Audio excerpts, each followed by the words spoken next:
Hello बच्चों, कैसे हैं आप सब लोग। स्वागत है आपका हमारी आज की हिंदी की क्लास में।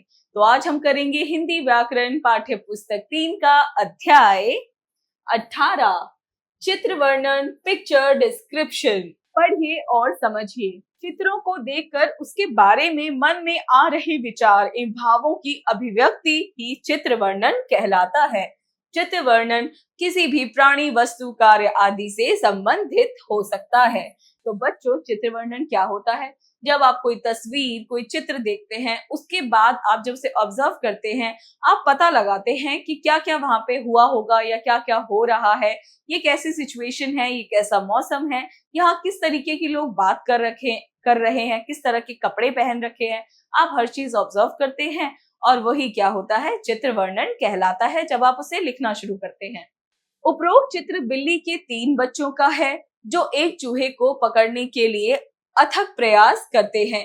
चूहे को पकड़ने के लिए बिल्ली का एक बच्चा रसोई की स्लैब पर दौड़ रहा है, दूसरा रसोई में रखे आटे के ड्रम पर चढ़ गया है, तीसरा पानी के टब में गिर गया है, जबकि चूहा रसोई में लगे धुआं निकालने के पाइप की ओर भागता हुआ नजर आ रहा है। तो बच्चों, आप यहाँ पे एक चित्र देख पा रहे हैं। सबसे पहले आप क्या देख पा रहे हैं? ये चित्र एक रसोई घर का है। उसके बाद आप यहाँ पे क्या ऑब्जर्व करते हैं? आप ऑब्जर्व कर रहे हैं कि यहाँ पे बिल्ली के 3 बच्चे हैं और साथ ही एक चूहा भी है। और ये सब क्या कर रहे हैं? ये सब लोग भाग रहे हैं। किसके पीछे? चूहे के पीछे। और चूहा कहाँ भाग रहा है? वो भाग रहा है इस पाइप के अंदर, ताकि वो इन सब से बच जाए। और भी आपको जो कुछ दिख रहा है, एक गैस दिख रहा है, उसमें प्रेशर कुकर है और बिल्ली का बच्चा जो एक बॉक्स में गिरा हुआ है।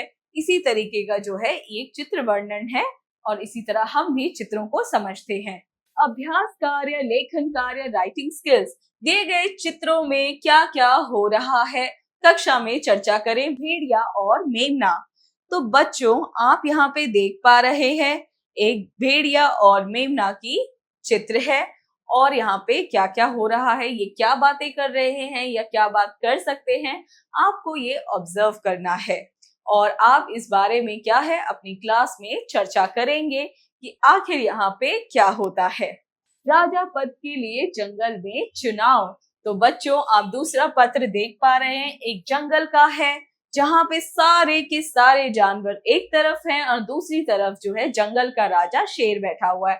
और यहाँ पे एक कहानी का शीर्षक भी दे दिया है कि क्या करना है, जंगल के राजा के लिए चुनाव करना है। तो उसी हिसाब से आप इस कहानी को लिखेंगे। आखिर वहां पे क्या होता है?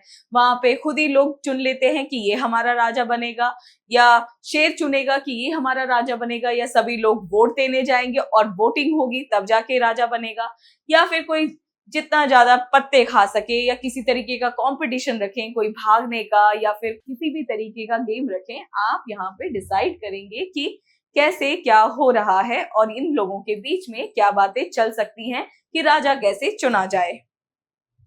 प्रेरणादायक मूल्य। चित्र एवं चरित्र दोनों को ही कलात्मक ढंग से अभिव्यक्त किया जा सकता है। तो बच्चों, जो चित्र होता है उसको और चरित्र को, दोनों को ही, चरित्र यानी कि कैरेक्टर और चित्र यानी कि पिक्चर, इन दोनों को ही जो है कलात्मक ढंग से अभिव्यक्त किया जा सकता है। इसी के साथ बच्चों, आपका ये चैप्टर हुआ पूरा। मिलते हैं अगली क्लास में।